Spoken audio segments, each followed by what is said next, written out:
Here are some tips for when you're preparing to sew your Japaneasy dress.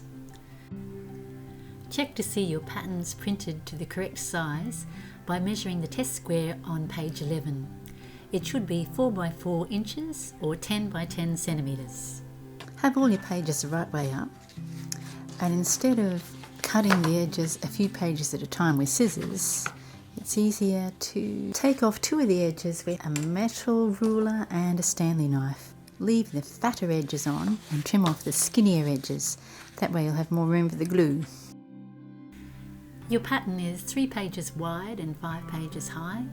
I like to join each row of 3 with a skinny glue stick, matching the diamonds, and then attach each row to the pattern from there. Now, to show you how to cut out your pattern, I've made a miniature version.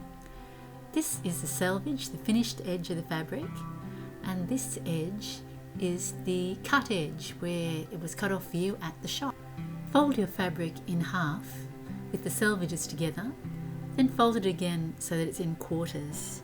This is just a way to save yourself some time as you're cutting. So here are your selvages, 2 folds and the cut edges. Lay your main pattern piece along the double fold. This will result in cutting out 2 of these, a front and a back.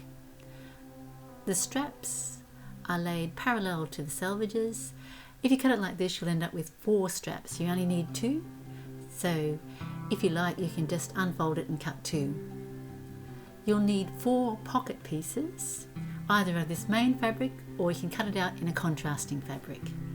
And we're back to life size. You'll end up with a front and a back.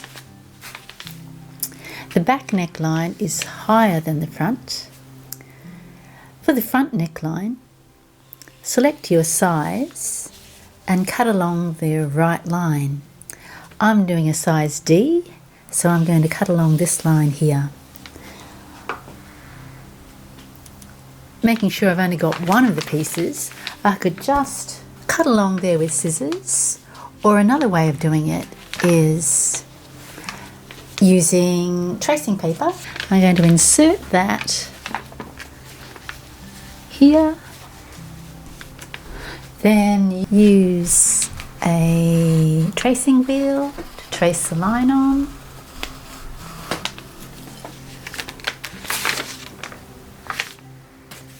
And that way you don't have to cut up your pattern.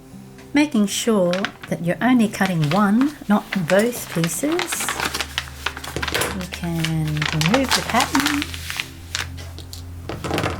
and cut along the new lowered neckline.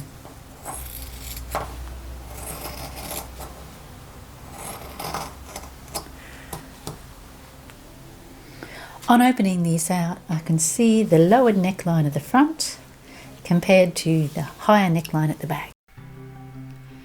Before I go, a quick way to put markings onto the front of your fabric.